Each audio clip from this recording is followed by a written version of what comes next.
মোহাম্মদ সাল্লাল্লাহু আলাইহি সাল্লামের দৌহিত্র হজরত ইমাম হোসেন ও তার পরিবারের সদস্যরা শহীদ হয়েছিলেন। আমি তাদের প্রতি গভীর শ্রদ্ধা জানাচ্ছি। 1975 সালের 15ই আগস্ট বাংলার মাটিতেও জাতির পিতা বঙ্গবন্ধু শেখ মুজিবুর রহমানকে সপরিবারে হত্যা করে আরেক কারবালা বাংলার মাটিতে সৃষ্টি হয়েছিল। যারা শাহাদাত বরণ করেছেন আমি তাদের প্রতি শ্রদ্ধা জানাচ্ছি। 1971 সালে মহান মুক্তিযুদ্ধের 23 লাখ শহীদ এবং 2 লাখ নির্যাতিতা মা বোনের প্রতি শ্রদ্ধা জানাই। প্রিয় দেশবাসী, আজকে অত্যন্ত বেদনা ভারাক্রান্ত মন নিয়ে আপনাদের সামনে উপস্থিত হয়েছি। লাখো শহীদের রক্তের বিনিময়ে অর্জিত স্বাধীন বাংলাদেশের জনগণের আর্থসামাজিক উন্নয়নের জন্য নিরলসভাবে পরিশ্রম করে যাচ্ছি।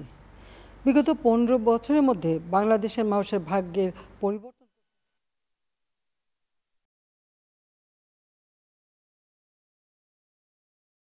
ব্যবহার এবং মানুষের মৌলিক চাহিদা পূরণ করতে অন্ন, বস্ত্র, বাসস্থান, চিকিৎসা, শিক্ষার ব্যবস্থা করে জনগণকে উন্নত জীবন দেওয়ার যাত্রা শুরু করেছি। অনেক সাফল্য অর্জন করেছি।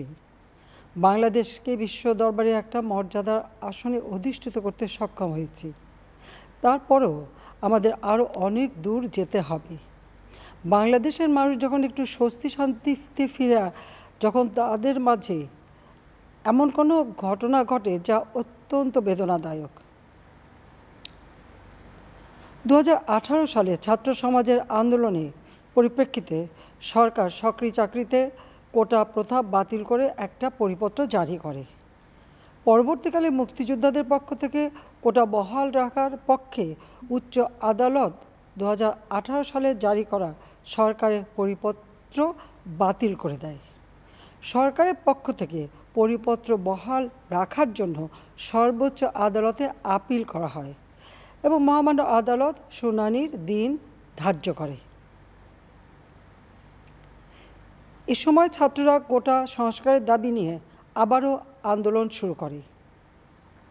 এই আন্দোলনের শুরু থেকেই সরকার যথেষ্ট ধৈর্য ও সহনশীলতা প্রদর্শন করেছে, বরং আন্দোলনকারীদের নিরাপত্তা নিশ্চিত করার ক্ষেত্রে পুলিশ সহযোগিতা করে।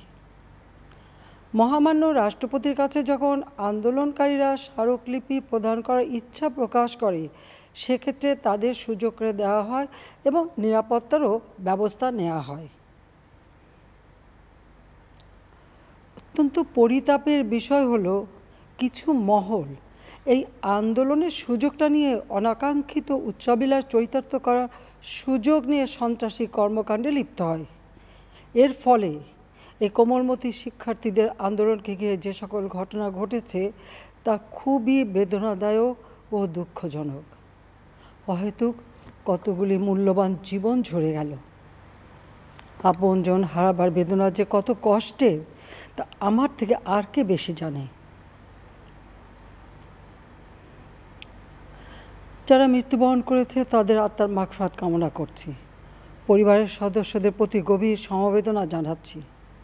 আমি প্রতিটি হত্যাকাণ্ডের নিন্দা জানাই। যে সকল ঘটনা ঘটেছে তা কখনোই কাম্য ছিল না। চট্টগ্রামে সন্ত্রাসীরা বহুতল ভবনের ছাদ থেকে ছাত্রদের হত্যার উদ্দেশ্যে নির্মমভাবে নিচে ছুঁড়ে ফেলে দিয়েছে। অনেক ছাত্রের হাত পায়ের রগ কেটে দেয়, তাদের উপর লাঠি পেটা ও ধারালো অস্ত্র দ্বারা আঘাত করে।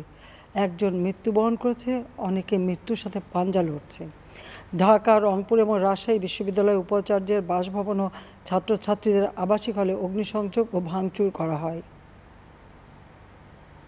সাধারণ পথচারী, দোকানিদের আক্রমণ, এমনকি রোগীবাহী অ্যাম্বুলেন্স চলাচলে বাধা প্রদান করা হয়। মেয়েদের হলে ছাত্রীদের উপর আক্রমণ করা হয়েছে এবং লাঞ্ছিত করা হচ্ছে। আবাসিক হলে প্রবোজদের হুমকি দেওয়া হয় এবং আক্রমণ করা হয়েছে। শিক্ষকদের উপর চড়াও হয়ে তাদের গায়ে হাত তোলা হয়েছে। আমি বিশ্বাস করি যারা কোটা সংস্কার আন্দোলনে জড়িত তাদের সাথে এই সকল সন্ত্রাসীদের কোনো সম্পর্ক নেই, বরং সন্ত্রাসীরা এদের মধ্যে ঢুকে সংঘাত ও নৈরাজ্যকর পরিস্থিতির সৃষ্টি করছে। এই ধরনের ঘটনার সঙ্গে যারা জড়িত তাদের চিহ্নিত করে উপযুক্ত শাস্তির ব্যবস্থা করা হবে।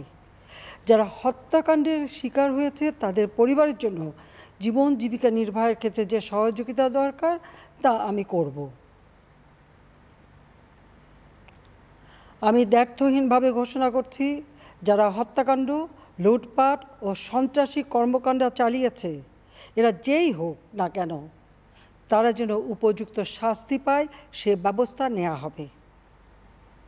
আমি আরও ঘোষণা করছি, হত্যাকাণ্ড সহ যে সকল অনভিপ্রেত ঘটনা ঘটেছে, সুষ্ঠু ও ন্যায় বিচারের স্বার্থে সে সকল বিষয় বিচার বিভাগীয় তদন্ত করা হবে।